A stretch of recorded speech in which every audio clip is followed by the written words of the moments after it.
panahon na malakas ang Pilipinas. And that's why for the last few series of M-Series, lamang na lamang talaga tayo. Pero may natin pag-usapan yan. Matagal pa naman, pinakaunang araw ng MPL and pinakaunang Game 3 din ang ating napapanood. Kung kakarating nyo lang, ay kumuha na kayo ng inyong mga snacks at mga gustong gawin at kainin ngayong gabi dahil may isa pa po tayong match. Pagkatapos nito, welcome to Game 3 of TNC Pro Team versus Smart Omega.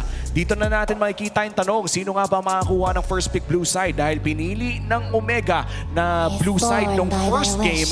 Is it gonna be blue side Omega? Confirmed, red side ng TNC ngayon. Because I saved my nation So it's the Baksha, it's the Zushin, Lancelot yung third ban sa TNC nung game number 1. This land is our homeland. It's the lapu-lapu naman para sa Omega. So magkakaroon talaga ng malapit na change-up dito sa priority natin in the XP lane. Makakita pa rin ba tayo ng isang Lancelot ban mula sa TNC? Let's see kung yun nga ba ang kanilang kukunin. For the most part, no, talagang standard na yung itsura ng red side bans natin. Mapa high rank RG man o mapa MPL. Parang kapag nakita mong first pick yung kalaban mo, 1-1 YSS Lancelot. Yan yung tatlong hindi pwedeng makalusot kapag blue side ang kalaban mo. Yeah, and the rest parang to follow kung ano yung pwede mong i-direct ban sa iyong katapat. Pero I do like na natanggal na yung Lapu for this round kasi we will be expecting more. Thorns Kasi for the remain. first two, laging Lapu lang, nagpalitan lang Omega and TNC. Far sa baulet mula sa Omega. Yung dalawang heroes na nagpahirap kay Haji ay hindi na ngayon available para sa TNC. But there's also that option of yung Fanny. It's the far sa ulit. Mula sa Omega. Oo. TNC, nako. Aagawin kaya nila. Pwede na no?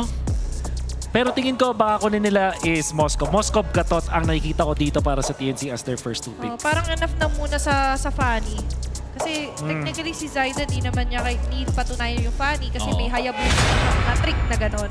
Or what if Moscow Arlot mula dito sa TNC? Thinking na pwede na lang i-advance. Lalo na wala na kasing Lapo so hindi ka na ganun ka-problemado dun sa EXP lane matchup mo. And it also opens up that idea na meron kayong anti-Fanny agad. Yeah, or CC. Kasi so far, hindi ko nakikita yung CC, but actually it's a great trade-off. And Kalea, kasi open din siya. Selena ulit. Pero mukhang iba pa rin. Ito pa rin talaga ang nailuluto nila. Pero Fredrin na plus the Selena, parang nakaka-pressure na kailangan kunin na ng Omega yung Arlot. This Blue 2 and Blue 3 dahil kapag di nila kinuha, parang nakalista na Arlot na tong susunod na pick ng TNC Pro Team. Ang maganda dito siguro gawin ng Omega, bigay nila yung Akai kay Ryzen. Kasi ito yung usually pinangka-counter talaga sa isang Fredrin. At the same time, ito yung mga wala masyadong pakialam sa isang Selena kasi talagang pwede mong i-dive sa likod. At the same time, Fanny pa rin, bigay na natin. Let me play Fanny, coach. Parang napaka-confident no kung magfa-Fanny dito si mahirap sa Fredrin Medyo mahirap sa Fredrin pero let's see if confidence is the key. Pero kung may choice, pwede silang mag-Akai Arlot dito. Pero mukhang anti-Arlot na lang muna ang kanilang kukunin with that Phobius pickup. Ayan, TNC Pro Team, kakagating kaya nila yung bait. Oh no. Open yung Kalea na pinag-usapan na sinabi rin dito ni Athena kanina. And I don't know, siguro mahilig ka sa Phobius, Somi, pero kapag Phobius, ayaw mong katapat yung mga Kalea na yun kasi talagang guaranteed yung stun, hindi ka makakakulit. Parang weirdo makakita ng Purify Phobius. Oo. So sa totoo lang, no, when you are playing the Phobius, ang pinakaayaw mo talaga yung forced displacement. Katulad na lamang na binanggit mo, no, yung ulti dito ng Kalea na ipapalayo ka. Or even up against the Arlot, kahit pa sabihin mong kina-counter mo yung ability kit ng Arlot na puro dash. Kung meron pang isa pang displacement mula sa side ng TNC, medyo mahirap talaga mag-Phobius dito. Pero mukhang hindi pa nila sasagutin yung Phobius. Kukunin muna nila yung TNC mini cutie na Moscow pick para dito sa Game 2. Ito yung strength ng isang ng red side pick, which is the second pick. Kasi yung sinasabi nating threat na Kalea, pwede mo siyang i-disregard. Kung sakaling ayaw mong mapuwersa na piliin siya third pick, i-ban mo na lang sa yung fourth ban. So instead of thinking about the Kalea kung nanakawin nila, kinuha na lang ni Moscow sabay ban ng Kalea. All of a sudden, they have opened up yung kanilang mga opportunities. And so far, pasok talaga. So far, sa win condition itong TNC. Meron silang split pusher with this Moscow. And now, they have a shot at getting another catch hero para kay Chakno. Kung sa Kanshiro, parang pwede pa rin yung gatot-gacha, pero tinanggal. Na ano tuloy ako. Coach naman eh. Sayang. Tagal kong pinaghandaan yun. Anyway, kung sa gatot-gacha tinanggal, may options pa rin naman si Chakno na somehow lumabas sa comfort zone ulit. Magkaroon ng mga maybe UT roam kung sakali kasi naka-Fred Reed naman na sila dito. Oo, sakto, no? Parang if there's a Matilda game, ito na siguro yung pwede ka mag-Matilda para pabilisin din yung ikot dito ng Fred Reed. And as you said, pwede na, kung pwedeng pumasok, lumabas rather sa comfort zone, pwede namang manatili doon ang bagya. The show is, ano ba naman yan? Sila yung nag-ban. Sila mismo yung nag-ban. What this tells me is hindi nila gusto yata ng Kanshiro for Ayaw. TNC. Actually, baka sila yung mag-heal na Hayabusa hates. Kasi it's also another hero na pwede rin namang gamitin ngayon. Kaso hindi ba parang napaka-early game-centric na ng side ng TNC Pro Team kung kukuha sila ng Hilda Silina? Well, parang posible pa rin pa dito ang Arlot. Kasi kanina ang ganda ng tag team ng Arlot Celine eh. Maganda rin. Lalo na mayroon kang Fred Rin. At the same time, wala kayong wave clear eh. Kasi hindi katulad kanina na meron silang Kimi na pwede pa-clear or yung the Granger from the Golden no game number 1. Yes, the Arlot makes a lot of sense. Pero baka kasi pag hindi sila nila ng isang wave clear, we'll go for the Badang. I like this. Ibibigay mo yung Badang kay Chakno. Also denying it mula kay Super Yoshi. Isa sa mga hero na talagang nagustuhan niyang laruin nung Season 15 of MPL. Kaya naman magandang agaw din ito para sa TNC. Oo, natinagurang escape artist. Oo, ang ganda ng ginagawa niya nung last season. No? And to be fair, kahatian niya si Chakno noon. Kumbaga, naghahati sila sa starting roam spot. Kaya alam ni Chakno, ito, coach promise, ito yung mga panguling hero na itong gagamitin. What if ang Omega ang Matilda? Wala siyang combo with Hayabusa pero it does have a combo with the Phobius. That will really help itong TNC. Tapos pwede itong Omega, pwede ring huntingin itong Moskov later on. And then when it comes to gold laner, the Granger is still there. Ano ba naman natin na pwedeng gamitin? Kufra sila ang nag-Kufra. Wow. But there's Fred Rin. Ito yung kakaiba. Yun nga eh. May Fred Rin, mayroong Badang, and then even yung Selena is gonna be a problem. This Harith pick is, I really don't know kung bakit ito yung naging choice dito ng Omega, pero mukhang lugi siya agad. I think this is also a bit of a preventive pick as well kasi flex pick pa rin naman yung Badang. Di pa rin natin alam kung ilalagay nga ba ito sa kamay ni Trimar or ni Chakno. So baka iniisip nila na kung sakaling ilagay nga ito sa side ni Trimar ay pwede pa nilang dagdagan ng Kufra and mukhang set na kasi si Omega na mag-harit sila. And if you're playing it sa Badang and ay Kufra, medyo masama sa harit pero mukhang glue magiging final lock-in dito ng TNC Pro Team. Kamusta ba ang itsura ng drafting Super natin good. ngayon? I think it's the last pick perfect. Alam mo, I was about to say yung glue na yung magpa-perfect dito ng composition ng side of TNC. And it was indeed the pickup. Walang kayang pumatay on the side of Omega this glue. Not even the Harith. So talagang malaking problema yan. Neymar will again have a good game. And not only that, dalawa yung makunat na heroes dito. Pwede pa i-count yung Badang. Walang enough damage yung Omega dito. So I'm not seeing, especially with this Harith pick, mukhang lugi ang Omega sa game number 3. And now we are looking at the final game of the first series of MPL Season 16. Nag-game 3 agad tayo sa pinakauna nating serye. Athena, ngayon na umabot na tayo sa pinakaduluduluan na to is Chakno versus Super Yoshi. Dalawang setter ang magkikita. Nakaka-excite makita kung sino nga bang mauuna. And I like na nag-agawan sila ng mga nag-shine na hero nila from last season and kung ano yung signature din mismo ni Chakno. But heading on, ito na yung final game dito na magkakasubukan.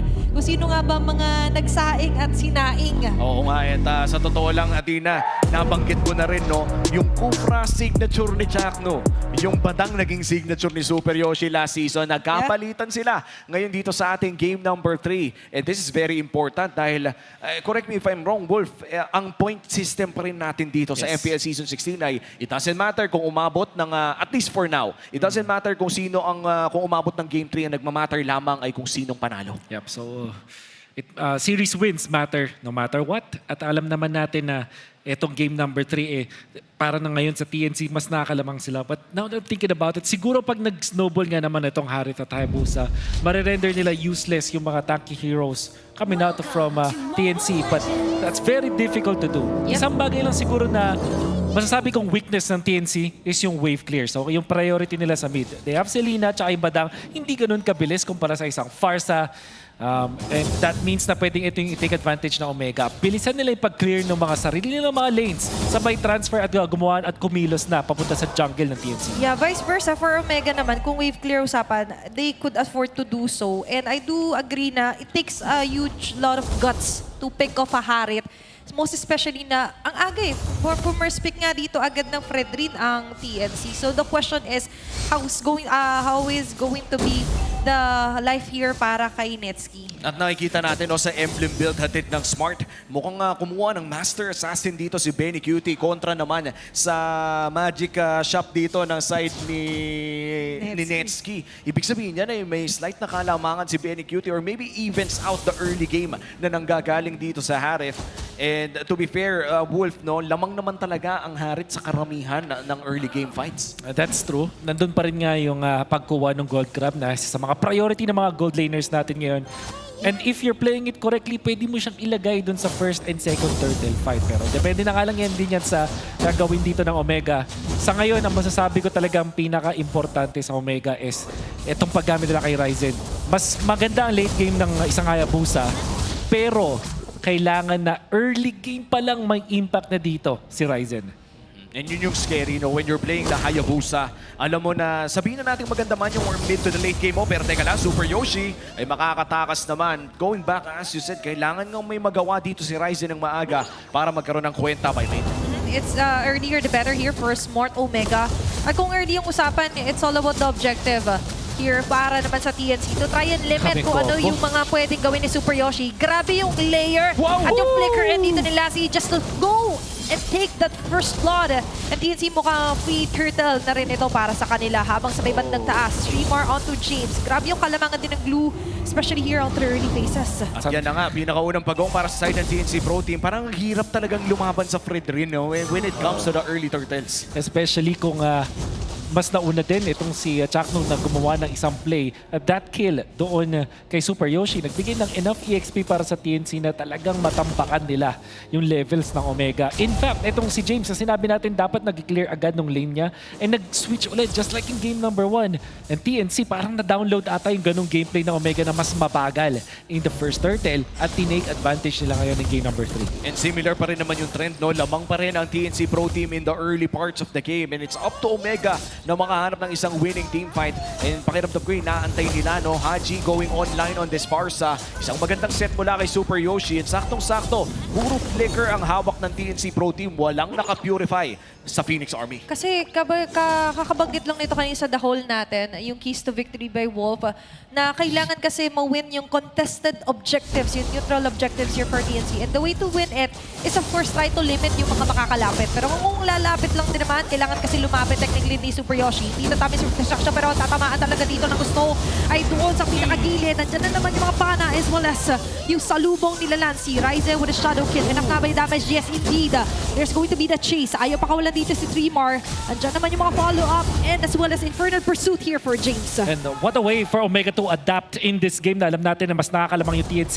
Inintay muna nilang mag-initiate yung TNC at kapag hindi enough yung damage ng TNC at may mga nabuhay sa kanila like yung nagawa dito ni James, for that second fight, punong-puno pa ng resources na itong si Ryzen while yung TNC, wala na silang mga spells, wala na silang mga skills to fight for that at nakalinis na nga dito si Ryzen. But shout out to James, parang nung game number 1, bumawi ulit post-turtle fight. At ang nakakatuwa dito, no, muntikan pang maging iba ang istorya para sa TNC Pro Team. If kumonekta yung SOD na binato ni Benny Cutie doon, they would have enough damage na makalamang sa laban na yun. Pero TNC Pro Team, sila ang hawak ng pagong na ito. Unang pagong ay napunta sa kanila. Pero Omega, mas maganda ang pwesto ngayon. Okay, maganda rin yung pwesto ni James sa pinaka-abante. Napuforce niya na medyo matras dito ang TNC. Zaida still has enough time para humabol. Tapos sa pinakagilid na mahuhuli nila si Lancy. Wala mga ligaw na araw na tatama dito para sa Smart Omega. Pero ang tatama naman dito ay yung mga shadow kills magagaling kay Ryzen. Masisecure pa on the way yung Turtle. 3 bars also down. Netsky with a double kill. Conceal play. Pero disengage muna para dito sa Smart Omega. How about that fight mula sa Omega? Yung hero turn na ginawa nila, sinasabi natin may mga Lord Dance pero mala Turtle Dance yung decision dito. Mula sa Omega, sila yung nauna sa Turtle. Pero nung nagpakita yung TNC na magkakaiwalay, hindi na nagdalawang isip Yoshi. Jumping onto Lancy, immediate takedown dun sa mid laner. Sabay kuha pa ng kills afterwards kasi na-free na nga doon si James going onto Zyda. Look at this.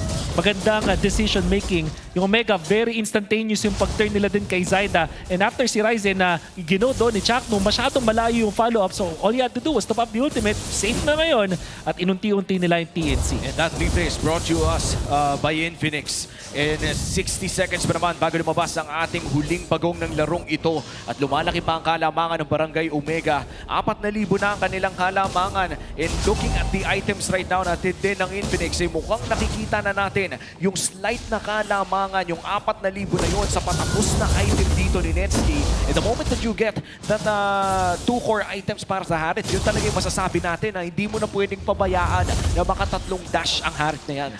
The awkward spot here para sa TNC. Para sa kanilang late game na Hayabusa is usually paired up yan ng isang magandang wave clearing mid laner. Like your Farsa, yung mga Eve, sometimes yung Zushin, pwede doon, Kimi. All you have to do is to make sure na hindi nag-go etong si Penny QT. But this time, different siya na case para sa TNC. Kailangan nilang problemahin ngayon yung tong tempo ng Omega na talagang binabakura ni Super Yoshi yung Harit. And it's all up to Lancy. Tatanungin ako, nung kailangan talaga kumabit yung pana na yan on crucial targets, especially during the objective fights. At speaking of objective fights, ay magsisimula na nga ang huling laban para sa huling pagong. At mukhang binabakura na nga ng Omega ang last objective na ito. Yeah, the arrow is important pero what comes after the arrow is also important para sa TNC. Kasi yung layer ngayon na hindi nangyayari dahil nga hindi agad sila makapwesto dito para sa Turtle na makukuha by the way ng Smart Omega. At mukhang sinusubukan na ng TNC Pro Team simulan yung Operation Split Push para dito kay Benny Cutie. Ano po bang ibang choice na meron dito ang Phoenix Army? Yeah, they have the combos naman. Pwede sila mag-combo type dito para sa TNC. Kasi nung second Turtle team fight na sinasabi natin nakalamay yung Omega, hindi man lang sila nakabato ng combo eh. But nung first Turtle fight, nakatalon si Chakno, sabay may pana na follow up. So ibig sabihin, meron dito mga hero combos ang TNC na pwede nilang i-take advantage. Kaso pag nahiwa-hiwalay sila, eh doon sila magkakaroon ng problema. Hindi pwede sila yung nai-split. Yung mapa dapat yung kanilang advantage. Pero sa ngayon, advantage for Smart Omega is their hold dito sa mapa. Oo, Netsky already getting another turret doon sa may bandang itaas. At mukhang may reply naman ang TNC Pro Team getting their first turret of this game doon sa baba. And yes, 8 minutes in, mukhang doon pa lang nila makukuha kanilang first objective matapos ang turtle na nakuha nila in the early game. At lumulobo na nga ang gold lead para sa bagong barangay. 5,000 ang kanilang kalamangan at mukhang nakapag-snowball dito si Ryzen. This is one of the reasons kung bakit ang mga teams na gumagamit ng Selena ay hindi ganun kagaling when it comes to coming back from the early game na kapag nalugi sila. It's mainly because of the wave clear. Kung papansinin natin dito ang Omega, napaka-aktibo nila sa mapa. At etong Hayabusa ay hindi siya napipilitan na kailangan siya yung kumuha ng mga clear. In fact, nakapag-focus siya dun sa kanyang anti-split push sa Moskov and also dun sa pagkuha ng jungle creeps niya. So nakita natin ngayon na itong si Ryzen is 2-0-3 at lamang na ng 3 devils kay Zyda dahil sa sobrang bilis ng pag-manage ng jungle creeps. Yeah, kailangan nila ng motion dito, parang law of inertia here for Lancy kasi so far, hindi nga nasa-swing into their favor yung early game. So, nakikita natin na tinatry naman yung ina-attempt nila na somehow makakuha pa rin ng kills. But with what Smart Omega did na nasakop yung buong jungle, is ito talaga yung pinaka nagiging downfall for TNC. And Lancy right now, naghahanap pa rin naman ng paraan na matumama ang kanyang pana sa mga crucial na targets. But as you said, kailangan din makaisip ng TNC Pro Team kung ano nga ba ang gagawin pagkatapos. Kalahati na nga buhay ang Lord. Mukhang ibuji na ito nila Netsky. Pero si Chakno maganda yung pwesto. It's always what's next. Pero ngayon, ang ganda no next move din ni Super Yoshi just to try and predict kung may magtatago doon. That's a clear objective take here para sa Smart Omega. Oh no. Problema ng mga utility junglers is kapag nalugi sila in the early game, ang hirap talaga nakahanap ng pwesto dun sa mga objectives. Importante again, which is the first Lord fight. In fact, hindi man lang nakapwesto ng Omega. Yung TNC, I mean. And it's always difficult para sa isang Selena na nazo-zone out kasi parang hirap maghanap ng angulo para makatama ka. And sa totoo lang, may angulo na si Chakno doon. Chakno was already at the back line. And kung magre-risk sila ng team fight, siguro may lalabas doon. But it is a 6K gold lead. Ayaw mong mag-team fight ng straight up 5v5 kapag ganyan kalaki gold lead. Kaya naman susubukan na lang ng TNC Pro Team na dumepensa muna. May Holy Shield pa naman na nanggagaling dito sa may bandang mid lane at medyo makunat si Trimar. Kailangan lamang nilang mag-clear yung Lord doon sa may bandang itaas. Pero dito na magiging mahirap. Kulang sila sa wave clear at alam ng Omega yun. Kailangan ng magandang suntok dito for TNC Pro Team. Kahit isuntok sa buwan man niya. Kaso ngayon, ang nasusuntok ng usay si Zaida. Trimar sa pinakalikod. Nandiyan naman ang kanyang pagkapit. Onto Haji, pero hindi yata mag-iisa pa kasi sa pinakaharap. At doon, ang gagarote na si James with a dark way to team. But he's the one to give back and further pursuit. Nag-bits out pa yung SOD. And then by spear sa pisa ni Kaso nga lang hindi magiging sapat. A Smart Omega secures the game. Opening series para sa Smart Omega. Welcome back to the Philippines para kay Ryzen and Nets. Panalo against TNC Pro Team.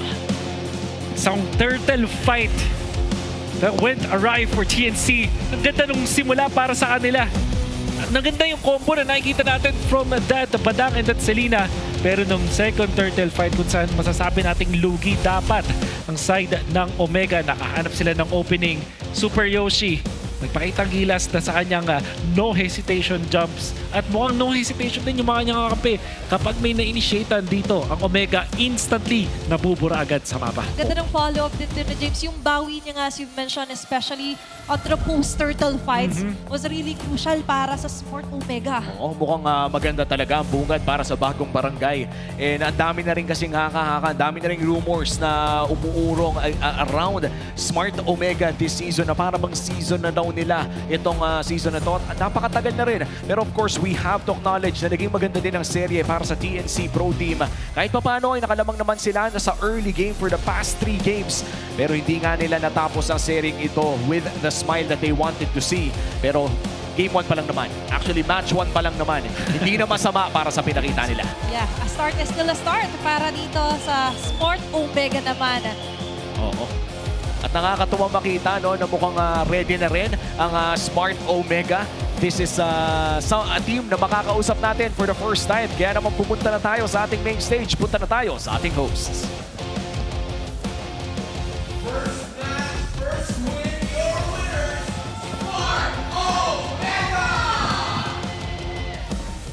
Coach, congratulations.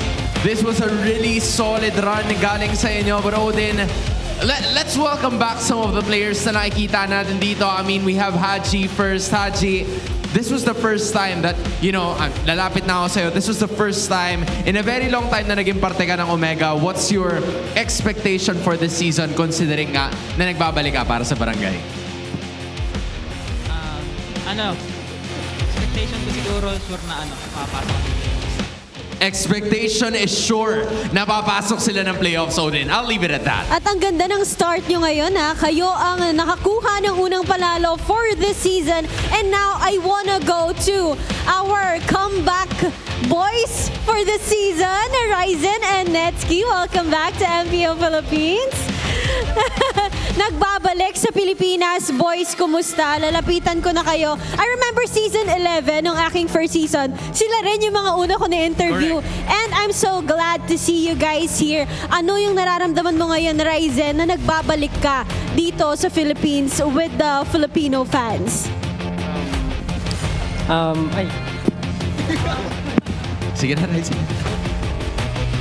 Sobrang saya kasi masarap din talaga maglaro sa Pinas kasi ma-challenge ka talaga eh.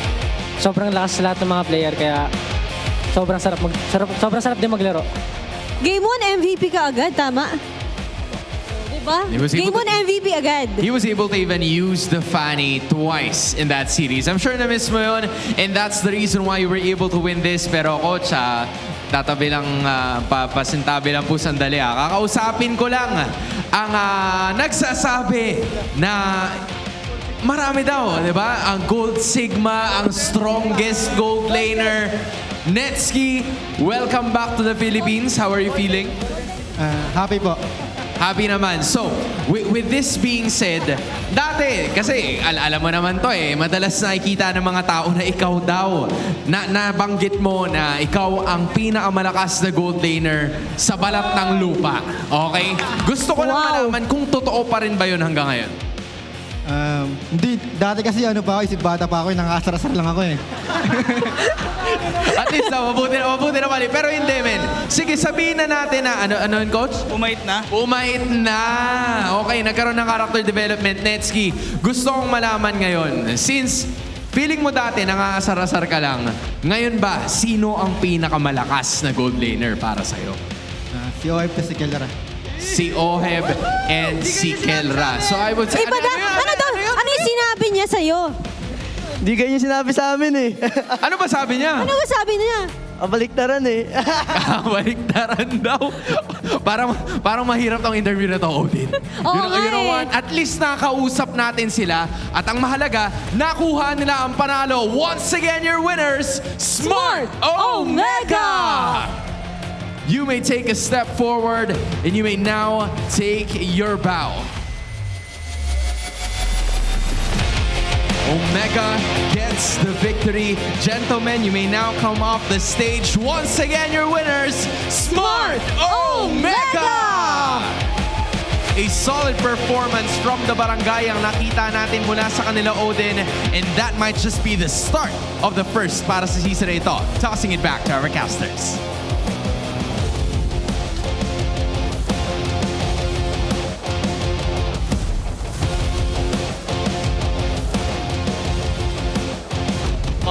Ito na nga ata ang pagbabalik na rin ng Gojo Satoru ng gold lane ng Pilipinas.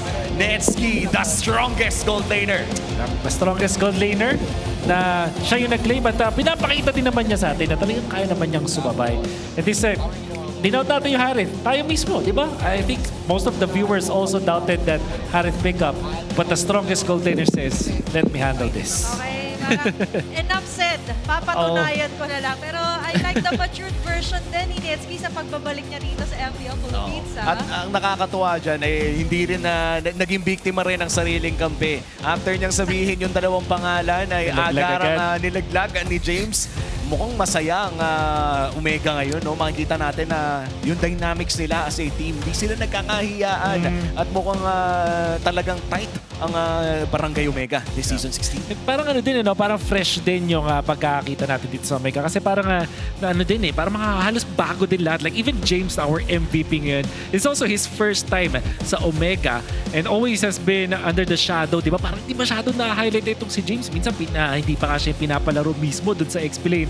But this time, na merong mga pagkakamali, like nung game number 2, pero bawing-bawi naman for James on this Phobius that we also thought na hindi mag-work and napagana nga niya, especially by zoning out the members of TNC in many specific na team fights. Ang gusto ko rin dito, lalo ito yung crash na makikita natin, yung timing ng pagtalon dito ni James at pagpasok sa laban, nagbigay talaga ng reminiscent kung gaano ba kalakas talaga mag-deal ng damage ang isang Phobius. Yan kasi parang, inisip mo, Phobius pang gulo na lang, pero kaya pa rin talagang magpatugo ng mga nakakatapat niya. Oo, and yung Phobius ngayon, napakalupit din kasi nitong pang-cancel talaga ng mga maraming abilidad. Hindi natin masyado nakita but the threat was always there. Yung Dark Wave din, at pati na rin yung passive ng Phobius na sumusunod sa kung sino mang i-target niya, ay talagang nakakailang if you are playing this Badang or this Selena na gusto ding sanang pumasok. Yeah, most especially na siyempre nga, that was actually the demonic impact na passive dito ng isang Phobius. Plus additionally, maganda lagi dito yung mga forward march na with the Dark Wave, which is why for Smart Omega, all the focus onto James, kaya yung iba, sobrang libre maka-free hit. And this is a fairly quick game, no? Napakabilis ng laro na ito. Even less than game 1 kung saan nanalo din ang Omega. And correct me if I'm wrong, Wolf, 2 games or 3 games atang nag-farsa si Haji dito. Tama no, 3 games straight siya nag-farsa? Parang nung M3 lang. Parang yun yung maalala natin dito kay Haji. But most importantly, first big farsa lahat yun. Lahat yun, first big farsa. Ganun kalupit. And that also says 2 things, no? Either napaka-komportable nila mag-farsa o baka naman sa ngayon, farsa lang ang handa nila. And this is a question between gaano ba kalalim ang magiging hero pool ni Haji in this tournament dahil unang pakita pa lang, di natin alam, baka nagtitipid lang ng estratehiya ang side ng Omega at nanalo pa rin sila. You know what? Matagal ko nang nakapapanood tong si Haji. Parang yung maliit na hero pool, hindi ko i-relate kay Haji yun anytime. Napakalupit ng player na to.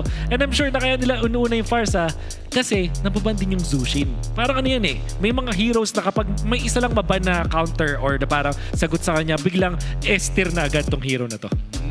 And with that, parang sobrang laya din kasi ni Haji. And considering actually, as a KDA machine, but mostly pagka-support or mid ka kasi, sa'yo nagpa-play around. And I like na nagpa-play around din sila dun sa edge ng strength ng circle nila. And who would have thought, no? Si Super Yoshi maglalabas ng Chakno,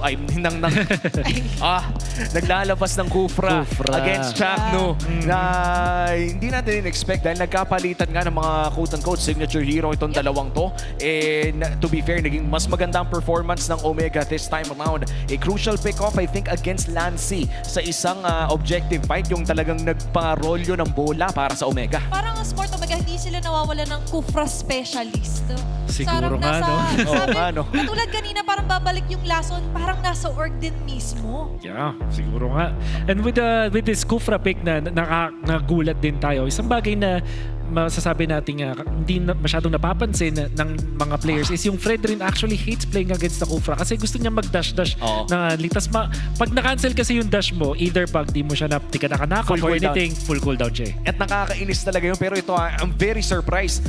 This is one of the very rare instances na ang carry natin ng XP laner. James on that Focus dealt the most damage sa larong ito. Pero of course, ang ating BPI Rich Guy, walang iba kundi si Ryzen na jungler na naman ang makakakuha na BPI Rich Guy this time around. Bakit nga ba siya ang nakakuha nito? Although hindi nila nakuha yung first turtle, ang naging post-turtle team fight, doon na nakita natin si Ryzen. Parang ang ginawa niya, kaya siya naging BPI Rich Guy kasi maganda yung pagka-manage niya nung creep waves niya, nung mga jungle creeps niya, mabilis siya kinukuha, nakapag-invade siya. And most importantly, yung pasok niya sa laban, laging perfect timing. Laging hindi siya napapunish. Kaya nga naman, nakakuha siya ng maraming gold all over this map. At naging maganda ang pagbalik nga dito ni Ryzen at pati na rin ni Nets sa Omega, securing their first point early on dito sa ating season. Hindi pa nga tapos ang araw na ito dahil mamaya lamang ay may isa pa tayong serye na mapapanood.